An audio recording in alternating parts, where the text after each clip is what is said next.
Hi, everybody. This week, I want to continue, in a sense, talking about how important working the triangle of person is, specifically for the process of working through and for actually achieving therapeutic goals. I think, especially in ISTDP, people can confuse the means with the end. And so they think that just getting to the experience of previously avoided feelings is the point. So they might just continue with a sort of cathartic um, experience, thinking that feeling in and of itself is going to be healing.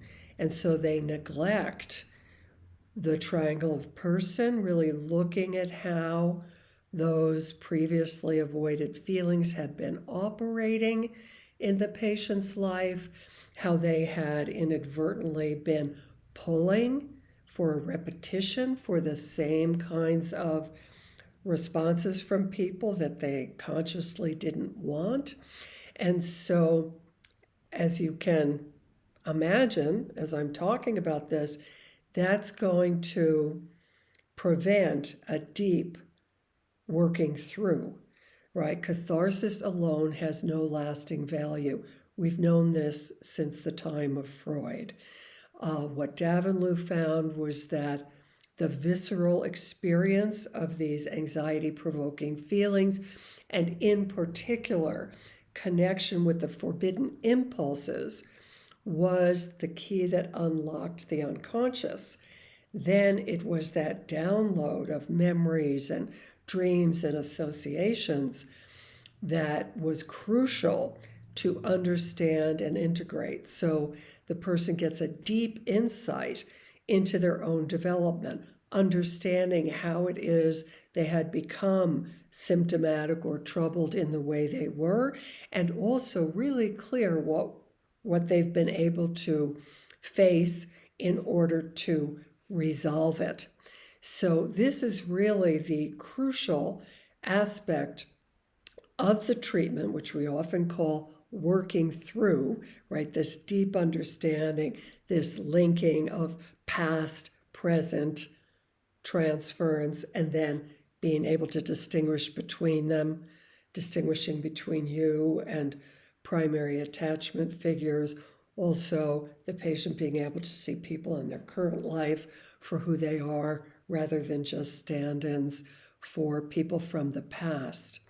And so that's one big change you're going to see, and one indication that working through has taken place, that the person really understands how their problems developed. They can see how they've been repeating unresolved conflicts from the past in the present, and they can distinguish past from current. When that happens, there's often an experience of peace, of feeling solid but calm. And in particular, I've been hearing, maybe in the past couple of years, but it just happened again with someone who had a short but very powerful course of treatment, that his mind is quiet. So it's a peace in the body and a quiet in the mind. This was also very striking in a case I call The Man Who Couldn't Stop Shaking, which is featured in my most recent book on working through, facilitating the process of working through in psychotherapy, mastering the middle game. This man had been tortured for years with not only constant critical thoughts, but a voice telling him he should just kill himself.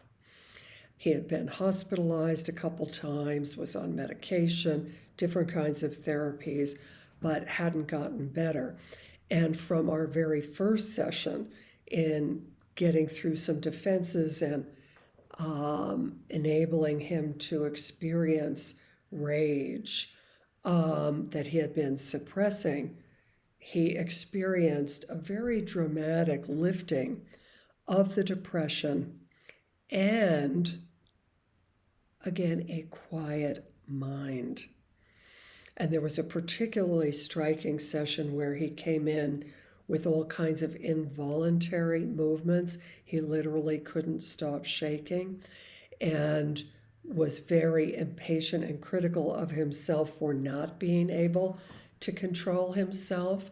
And when I encouraged him to put the critic aside and could we get curious about what was happening and what kinds of feelings he was tensing up around, he actually experienced profound, deep waves of grief and then memories, helping us to understand all this and link a chain of events and reactions. And again, at the end, he was just sitting quietly and he said, I'm just enjoying the quiet. There is no voice, there is no chatter. And so, this is one of the really profound markers of resolution and healing, that the working through has been effective and that the person is experiencing calm, peace, quiet, and with that, freedom. I had a patient who, in the last session, said, yes, freedom, inner freedom.